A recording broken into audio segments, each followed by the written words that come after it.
আমি আপনি দোকানপাটে অনেক সময় চা খাই, যেই কাপটাতে আমি আর আপনি চা খাই এটাতে হাজারো মানুষের ঠোঁট লাগছে।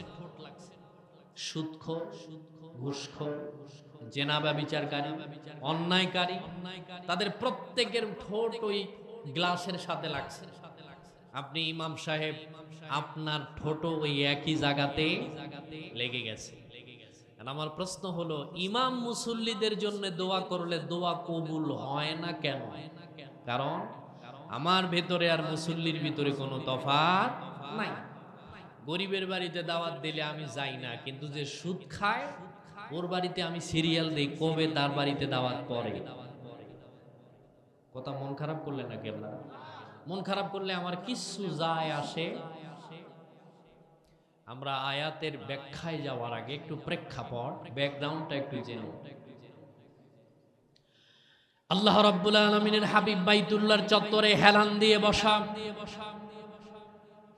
কাবায় হাতিমের থেকে একটু দূরে মাকাম ইব্রাহিমের পাশে তিনি পা দুইটাকে লম্বা করে দিয়েছেন। হেলান দিয়ে বসা আল্লাহর হাবিবের পাশ দিয়ে হযরত উসমান ইবনে মাযউন রাদিয়াল্লাহু তাআলা আনহু যায়।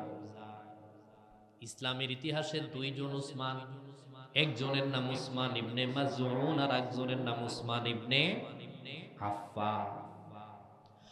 আল্লাহ রাব্বুল আলামিনের হাবিবের আপন জামাই ছিল একজন হযরত ওসমান রাদিয়াল্লাহু তাআলা আনহু। আল্লাহর হাবিব সাল্লাল্লাহু আলাইহি ওয়াসাল্লাম পর পর তার সাথে দুইজন মেয়ে বিয়ে দিয়েছিলেন। প্রথম মেয়ে মারা যাওয়ার পরে দ্বিতীয় মেয়েকে হযরত ওসমান রাদিয়াল্লাহু তাআলা আনহুর সাথে রাসূলুল্লাহ বিয়ে দিয়ে দেয়। দ্বিতীয় মেয়েও যখন দুনিয়া থেকে চলে যায়, আল্লাহর হাবিব জানাজার নামাজের ভিতরে দাঁড়ালেন। হযরত ওসমান রাদিয়াল্লাহু তাআলা আনহুকে ডাক দিয়া বলে, ওসমান, আমি নবী, কিন্তু তুমি জানাজার নামাজের জন্য প্রস্তুত হয়ে যাও। আর উপস্থিত মুসল্লিদেরকে ডাক দিয়ে বলল, তোমরা শোনো, আমার ওসমান এমন এক জামাই, আমি তার সাথে পর পর দুইটা মেয়ে বিয়ে দিয়েছি।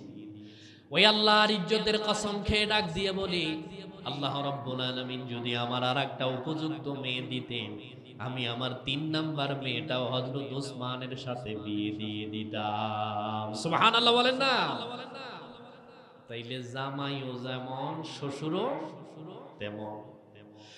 আল্লাহ রাব্বুল আলামিনের হাবিব জামাইয়ের সাথে মেয়ে দুইটা বিয়ে দেওয়ার পরে আর একটা বিয়ে দেওয়ার চিন্তা করেছেন।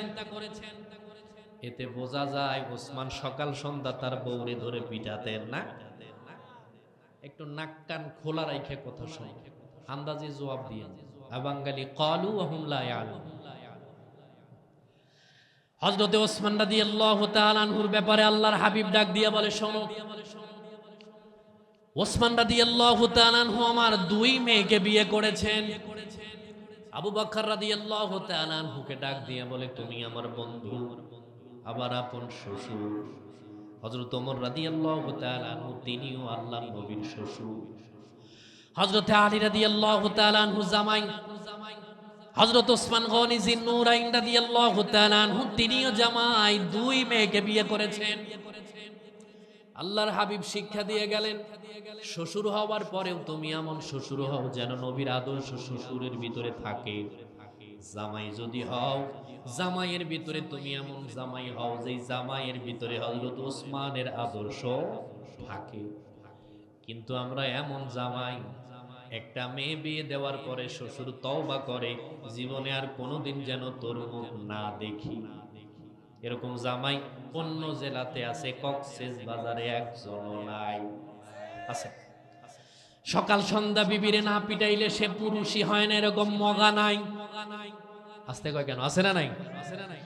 এমনও পুরুষ আছে নিজের বিবিরে যেই ভাষায় গালাগাল করে, বন্ধুদের এমন খারাপ ভাষায় গালাগাল করে না। নাই? নতুন নতুন বউরে অনেক ভালো লাগে, কিছুদিন পুরান হয়ে যাওয়ার পরে আর ভালো লাগে না। পুরাতন বউ আর পুরাতন গাড়ি, একটু বয়স হলে আওয়াজ একটু বেশি হয়, মানায় নিলেই সুন্দর। কথা মানে কেন? ঠিক না? যারা মুরব্বী চাচা আছেন, বিয়া করছেন না? চাচি আছে তো। উপস্থিত যারা আছে, চাচির বয়স যদি 70 বছর হয় আর চাচার বয়স যদি হয় 90, এরপরে মাঝে মধ্যে চাচারে ফিরাইতে যায় এমন চাচিও আছে না? নাই আছে? সারা জীবন আপনি আপনার স্ত্রীর জন্য সব দিয়ে দেবেন, মরে যাওয়ার আগে বলবে যে তুমি আমারে কি দিছো 10-12টা বাচ্চা ছাড়া। কথা কয় না কেন? ঠিক কিনা? আছে না নাই? পৃথিবীতে দুই ধরনের মানুষ কোনোদিন আপন হয় না। শুনে নেন, কয় ধরন? দুই ধরনের। একটা হলো ইমামের জন্য মুসল্লি কোনোদিন আপন হয় না, আর একটা হলো স্বামীর জন্য বউ কোনোদিন আপন হয়। এই কথা ঠিক আছে? সারা জীবন ইমামের পিছনে নামাজ পড়ে, সারা জীবন ইমামের বদনামি করে, এরকম মুসল্লি অন্য এলাকায় আছে, কক্সবাজারে একজনও নাই। খালি আছে? সংসদ ভবনে অত পণ্ডিত নাই, আপনার চার দোকানে যত মুসল্লি পণ্ডিত আছে। মানে ও এত ফতুয়া জানে, একজন বুখারী পড়ায় তার কাছে সে ফেল। কথা কয় না কেন? ঠিক কিনা? জোরে বলেন। এখন হুজুর যদি লম্বা সূরা ধরে তাও দোষ, ছোট সূরা ধরলেও দোষ। হুজুর একটু লম্বা হাঁটলেও দোষ, আস্তে হাঁটলেও। এরকম মুসল্লি আছে না নাই? জোরে বলেন। আল্লাহ রাব্বুল আলামিনের হাবিব ডাক দিয়ে বলছেন, মুসল্লি তুমি শোনো, ইয়াউমা নাদউ কুল্লা উনাসিম বিইমামিহিম, কিয়ামতের দিন আল্লাহ রাব্বুল আলামিন প্রত্যেক ইমামদেরকে ডাকবেন, একলা না মুসল্লি সহ। আবার কয় একলা? মুসল্লি সহ। মুসল্লির কি হক আপনি আদায় করেছেন আর ইমামের কি হক আপনি আদায় করেছেন, এই জবাব আমার আল্লাহর দরবারে দেওয়া লাগবে কিনা? ঠিক না? ঠিক না? অথচ ইমাম সাহেব সকাল সন্ধ্যা আমিও আপনারা চিনি না, আমি ঢাকা থেকে কুমিল্লা থেকে ফজরের নামাজের পরে অথবা কোন নামাজের পরে সারা বিশ্বের সমস্ত মুসলমানের জন্য কেবলমাত্র ইমাম সাহেবই দোয়া করে, অন্য কেউ কিন্তু কোনো মানুষের জন্য এত দোয়া করে না। যে ইমামের উপরে আপনার আখিরাত ডিপেন্ড করে, যার পেছনে নামাজ পড়ার সময় আপনি ইক্তেদা দিয়ে দিলেন, আপনার পুরা নামাজের দায়িত্ব আপনি তার উপরে দিয়ে দিলেন, এরপরে আপনি তার কেমনে সমালোচনা করেন? ও বন্ধু, সমালোচনার ধরন আছে। ইমাম সাহেব ভুল করলে আপনি তাকে পার্সোনালি ডেকে আপনি তাকে বুঝায় দেন, তিনি সংশোধন হবে। কিন্তু মসজিদের ভিতরে এমনও সামসা আছে, জীবনে মসজিদে 1 টাকা দেয় না, ইমামরে জীবনে খাওয়ায় না, ওই বেটা ও ইমাম সাহেবের গালমন্দ করে, এমন মালও আছে না? নাই? আছে?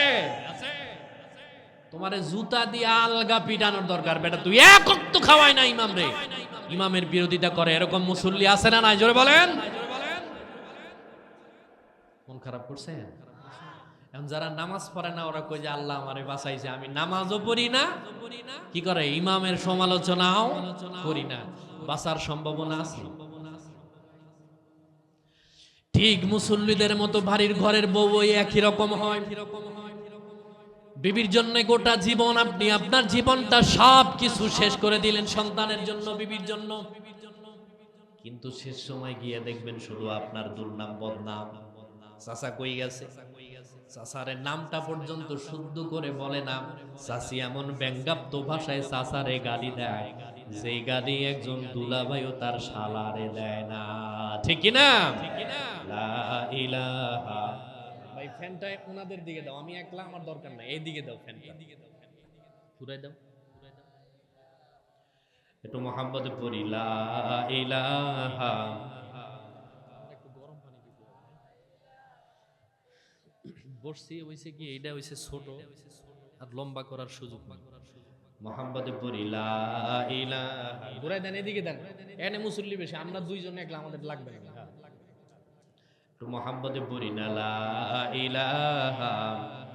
ওসমান ভাই আমার একটু গরম পানি দিয়ে না, আছে একটু মোহাম্মদ পড়ি না, লা ইলাহা ইল্লাল্লাহ। এপারে তোর বসত বাড়ি রে, ওই পারে তোর বাসা, ভাব দরিয়া পারি দিতে কেমনে করবি আশা রে, এপারে তোর বসত বাড়ি রে, পরকে লইয়া বসত কর আপন মানুষ ছাড়ি, আপন থুয়া কর কেন সদা পরের খবরদারি রে, এপারে তোর বসত বাড়ি রে, ওই পারে তোর বাসা, ভব দরিয়া পারি দিতে কেমনে করবি আশা রে, এপারে তোর বসত বাড়ি রে, লা ইলাহা। চাই হচ্ছে না, গরম পানি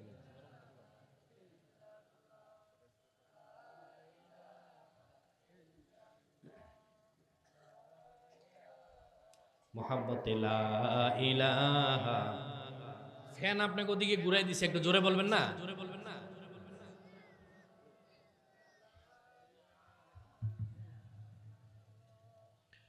লা ইলাহা, লা ইলাহা ইল্লাল্লাহ মুহাম্মাদুর রাসূলুল্লাহ সাল্লাল্লাহু, একসাথে বলি সাল্লাল্লাহু আলাইহি ওয়াসাল্লাম। সম্মানিত হাজির, যারা উপস্থিত হয়েছেন, আমরা অনেকে ইমাম আছি, কেউ মুসল্লি আছি। বলেন তো, মসজিদের যারা কমিটি হয়, সভাপতি, সেক্রেটারি, কেশিয়ার, সদস্য হয়, এদের দায়িত্ব কি ইমাম এবং মুসল্লি যারা থাকে, খাদেম যারা থাকে, মুয়াজ্জিন যারা থাকে, তাদের ভুল ধরা নাকি মসজিদ পরিষ্কার করা? আপনারা দুই একজন জানেন না, সবাই জানেন? কথা কেন কেন? এদের কাজ কি? মসজিদের যিনি সভাপতি, সেক্রেটারি, কেশিয়ার হবেন, তাদের দায়িত্ব হলো মসজিদ নিজের হাতে পরিষ্কার করা। তোমার দায়িত্ব দেওয়া হয়েছে কি টাকা পয়সা গণের জন্য আর মাতবরিয়া নেতামি করার জন্য নাকি? কথা কেন কেন? কিন্তু দেখবেন উনি শুক্রবারে একদিন মসজিদে আইসে, এই হুজুর এখানে ময়লা কেন, এই জায়গাতে ময়লা কেন, ফ্যানটা দেন নাই কেন, পানির ট্যাঙ্কিতে পানি নাই কেন? এরকম দুই একজন নেতা অন্য এলাকাতে আছে, অন্তত কক্সবাজারে একজনও নাই। আছে? ইমামকে আপনি হুকুম দিয়া কাজ করাবিয়া, আবার ইমামের পিছনে ইক্তিদা করবেন, আপনার নামাজ আল্লাহর দরবারে হওয়ার সম্ভাবনা নাই। শুধু কি মসজিদ পরিষ্কার করবে গরিব মানুষ? আপনার এই এলাকাতে দেখেছেন কোনোদিন এই ইউনিয়নের চেয়ারম্যান কোনোদিন মসজিদে ঝাড়ু দিছে? আস্তে কয় কেন দিছে? আপনি কি রাসূলুল্লাহর চাইতে বড় সম্মানী মানুষ? শোনো শোনো ইয়া ইলাহি, আমার মোনাজাত শোনো, আমার মোনাজাত। কে লিখেছেন? কাজী নজরুল ইসলাম। আম তোমার মসজিদেরি ঝাড়ু বারদাত, ও কামারে হাত শোনো, আমার মোনাজাত। মুখে যেন জপি আমি কালেমা তোমার, দিবস জামি চোখে যেন দেখি শুধু কোরআনের আয়াত শোনো, আমার মোনাজাত। শোনো শোনো ইয়া ইলাহি, আমার মোনাজাত শোনো, আমার মোনাজাত। মারহাবা বলি না? মসজিদ পরিষ্কার করতে আপনি চাইলেই পারবেন এমনটা নয়। আমার আল্লাহ যতক্ষণ কবুল না করবে, মসজিদ পরিষ্কারের দায়িত্ব আল্লাহ আপনাকে দিতে পারে। কাজী নজরুল ইসলাম। মুখে কোনো দাড়ি নাই, টুপিও নাই, পাগড়ি জুব্বাও নাই। আশেকে রাসূল এবং আল্লাহ রাব্বুল আলামিনের একত্ববাদের উপরে তার অগাধ বিশ্বাস ছিল। হে নামাজি, নামাজ পড়তে পারে নাই ঠিক মতো, কিন্তু আফসোসটা কেমন? হে নামাজি, আমার ঘরে নামাজ পড়ো আজ। হে নামাজি, আমার ঘরে নামাজ পড়ো আজ দিলাম তোমার চরণ তলে হৃদয় যায় না কথার কতটা গভীরতা। আমি গুনাহগার বেখবর নামাজ পড়ার নাই অবসর। আমি গুনাহগার বেখবর নামাজ পড়ার নাই অবসর। চরণ ছোঁয়ায় এই পাপীরে কর সরফরাজ। হে নামাজি আমার ঘরে নামাজ পড়ো আজ দিলাম তোমার চরণ তলে হৃদয় যায় না নামাজ। লা ইলাহা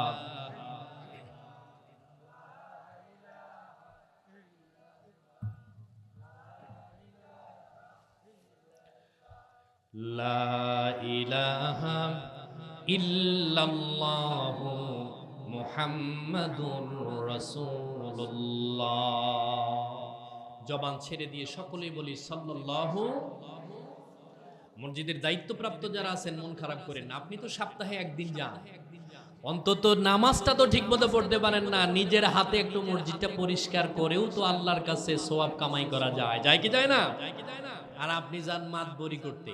মসজিদের সভাপতি দরকার, মসজিদের সভাপতি গিরি কথা কয় না কেন? চলে না।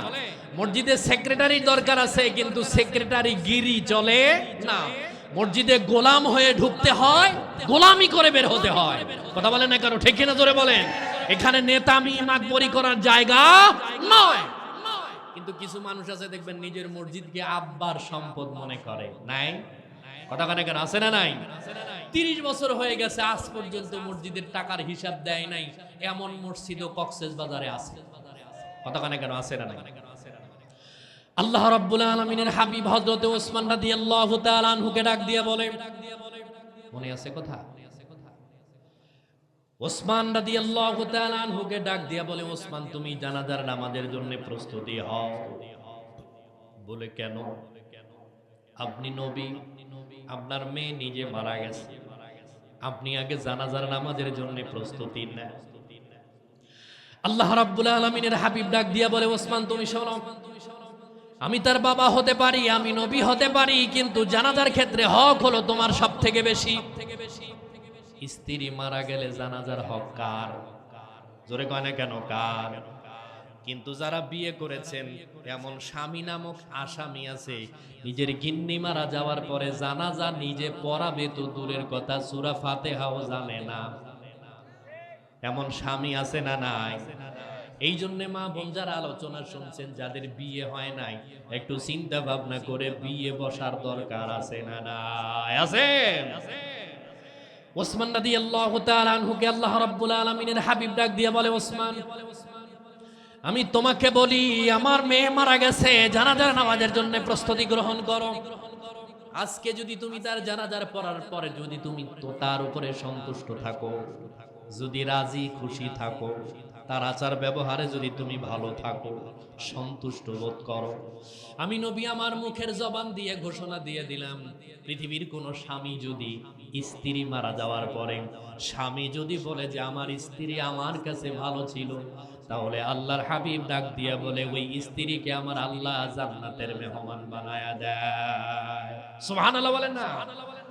এখন যারা বিবাহিত আছেন একটু হাত তুলে বলেন তো, মরে যাওয়ার পরে স্ত্রী যদি মারা যায়, আপনার এই আত্মবিশ্বাস আছে যে আমার বউ আমার কাছে ভালো ছিল? বলতে পারবেন? পারি না। কারণ আমিও মাঝে মধ্যে বউরে পিটাই, বউ আমারে মাঝে মধ্যে মারে। কথা কয় না কেন? ঠিক কিনা জোরে কর। আল্লাহ রাব্বুল আলামিনের হাবিব ওই সময় ওই হাদিসের পরিপ্রেক্ষিতে ডাক দিয়ে বলে, শোনো, পৃথিবীর কোন স্বামী মারা যাওয়ার পরে বিবি যদি বলে যে স্বামী আমার কাছে ভালো ছিল, আমাদের দেশের সিস্টেমটা পুরো উল্টা। স্বামী মারা যাওয়ার পরে জানাজার মাঠে নিয়ে গিয়ে কয়, আব্দুর রহমান কেমন ছিল? আমরা বলি ভালো ছিল। যদিও মরে যাওয়ার আগে সুদ খাইতো, গাঞ্জা খাইতো, মাঝে মধ্যে ইয়াবার ট্যাবলেটও বিক্রি করত, কিন্তু জানাজার নামাজের সামনে যেহেতু এক ওয়াক্ত দাওয়াত খাওয়া লাগবে, তাই খারাপ হলেও বলি সে আমাদের কাছে ভালো। কথা কয় না কেন? বলি কি বলি না? কিন্তু আল্লাহ রাব্বুল আলামিনের হাবিবের হাদিস হলো, শোনো, পৃথিবীর কোন স্বামী মারা যাওয়ার পরে আগে তার স্ত্রীর কাছে শোনো তার স্বামী তার কাছে কেমন ছিল। কারণ বিবি জানে যে তার স্বামী কয় নাম্বারের পীর। ঠিক না? জোরে বলে। মাহফিলের প্যান্ডেলের ভিতরে আমাদেরকে নারায়ে তাকবীর আল্লাহু আকবার বলে প্যান্ডেলে উঠায়, কিন্তু আমার চরিত্রটা কেমন আমার বিবি সারা দুনিয়ার কেউ জানে না। পীর সাহেবের হাতে আমরা বায়াত গ্রহণ করি। পৃথিবীর সমস্ত মানুষ পীরের হাতে মুরিদ হতে পারে, কিন্তু পীরের বউ কোনোদিন পীরের হাতে মুরিদ আসতে কয় কেন হয়? কারণ পীরের বউ জানে যে পীরের অবস্থাটা কেমন। আলহামদুলিল্লাহ বাংলাদেশে এমন এমন পীর আছে, পীরেও বিড়ি খায়, গাঞ্জাও খায়। পীরে যদি বিড়ি খায়, মুরিদ তো ফেন্সিডিল খাওয়া দূরের কথা, তিনি হেরোইন খোর হওয়ার কথা। কথা বলেন না কেন? ঠিকই না? এমন পীর নাই বাংলাদেশে যে পীর বিড়ি খায়। কথা কানে কেন? যদি আপনারা এরকম দেখতে চান তাহলে ব্রাহ্মণবাড়িয়াতে যাবেন, এমন কোন পীর নাই যারা ভণ্ড তারা বিড়ি খায় না, এমন কোন পীর নাই। গত কয়েকদিন আগে ফেসবুকে একটা বক্তব্য ভাইরাল হয়েছে, ল্যাংটা শাহ সোলেমান ল্যাংটার কথা ভাইরাল হয়েছে। আগে আলোচনাটা শোনার আগে নাউজুবিল্লাহ বলি না নাউজুবিল্লাহ। উনি নাকি তার গোপন আঙ্গ দিয়া পাগড়ি বান্ধিছিল। সুবহানাল্লাহ কর। নাউজুবিল্লাহ জোরে বলেন না নাউজুবিল্লাহ। আমার ভাঙ্গা পা পড়েছে খালে, পীরে গান গায়। ভাঙ্গা পা কোনোদিন খালে পড়ার সম্ভাবনা আছে? সারা জনম জাল ঠেলিলাম মাছ ফাদে না সেরা জালে, আমার ভাঙ্গা পা পড়েছে খালে। এমন পীরও বাংলাদেশে আছে না? নাই আছে। আল্লাহ রাব্বুল আলামিনের হাবিব সাহাবায়ে কেরামদের সামনে বলে দিল, তোমরা শোনো, তোমাদের বিবিরা যদি মারা যায় সবার আগে জানাজার হক হলো তোমার বেশি। কিন্তু এখানে যারা উপস্থিত আছেন অনেকের বউ মারা গেছে, কয়জন তার বিবির জানাজার নামাজ পড়িয়েছেন? নাই। নইলে মসজিদের খতিব পড়িয়েছেন, আর নইলে আপনার এলাকার আলেম পড়িয়েছেন।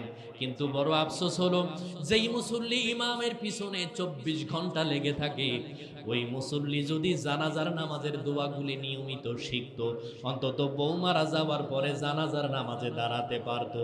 ঠিক কি না? আছে না নাই? 60 বছর নামাজ পড়ে মুসল্লি, এখন পর্যন্ত তিনি দোয়ায় কুনুত পড়তে পারে না, এমন মুসল্লি বাংলাদেশে নাই। কথা কানে কেন? আছে না নাই? আছে। হযরত ওসমান রাদিয়াল্লাহু তাআলা আনহু ডাক দিয়ে বলে, ইয়া রাসূলুল্লাহ, আমি কি সামনে দাঁড়াবো? ওসমান রাদিয়াল্লাহু তাআলা আনহু দিরি সামনে দাঁড়ালেন। ওসমান রাদিয়াল্লাহু তাআলা আনহু নামাজের পরে আল্লাহর হাবিবের হাত মোবারক ধরে চুমু খেলেন, ডাক দিয়ে বলেন, আপনার প্রথম মেয়ে আমার ঘরের ভেতর থেকে দুনিয়া ছেড়ে চলে গেছে, 2 নাম্বার মেয়ে এখন দুনিয়ার ভেতর থেকে চলে গেল, তাকে কিছুক্ষণ পরে কবরস্থ করা হবে। তবে আমি আপনার হাত ধরে বলি, আপনার 2 মেয়ে কোনোদিন আমার উপরে চোখ গরম করা তো দূরের কথা, আমার কথার উপরে কোনোদিন বড় করে কথাও বলতো না।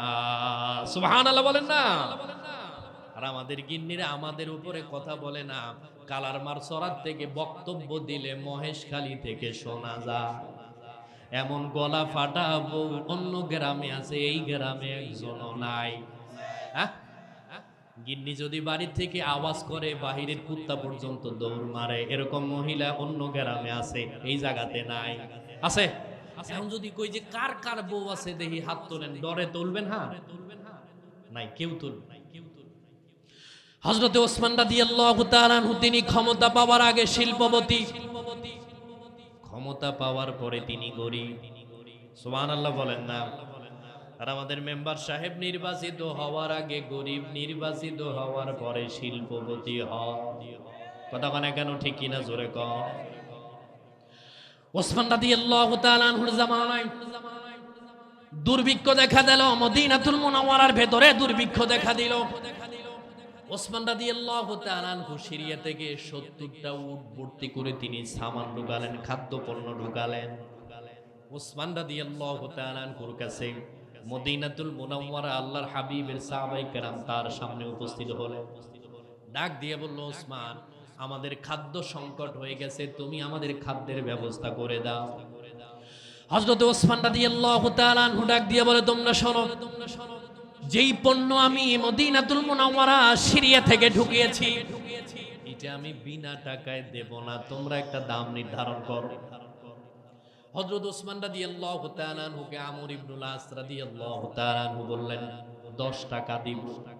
ওসমান রাদিয়াল্লাহু তাআলা আনহু বললেন, আমার পণ্যের দাম হয় নাই, 15 টাকা দিব, হয় নাই, 20 টাকা দিব, হয় নাই। ওসমান রাদিয়াল্লাহু তাআলা আনহু আল্লাহর হাবিবের মেহরাবের উপরে দাঁড়ালেন। উপস্থিত সাহাবায়ে কেরামদেরকে ডাক দিয়া বলে, ও আল্লাহর সাহাবীরা, ও আল্লাহর হাবিবের সাহাবীরা, তোমরা শোনো, আমার পণ্য তোমরা টাকা পয়সা দিয়ে কিনতে পারবে না, তবে তোমরা শুনে রাখো, 70টা উট ভর্তি করে খাদ্যদ্রব্য ঢুকিয়েছি মদিনাতুল মুনাওয়ারা। ক্ষমতা পাওয়ার আগে আমি তোমাদের সাথে ব্যবসা করেছি, ক্ষমতা পাওয়ার পরেও ব্যবসা করেছি, তোমরা আমার পণ্য টাকা দিয়ে কিনতে পারবে না। আমি আজকে দুনিয়ার কোনো মানুষের সাথে ব্যবসা করব না, আমি আজকের সব ব্যবসা করব কেবলমাত্র আমার আল্লাহর সাথে। সুবহানাল্লাহ। হযরতে আমর ইবনুল আস রাদিয়াল্লাহু তাআলা আনহু ডাক দিয়া বলে, ভাই তোমার কথা বুঝলাম না।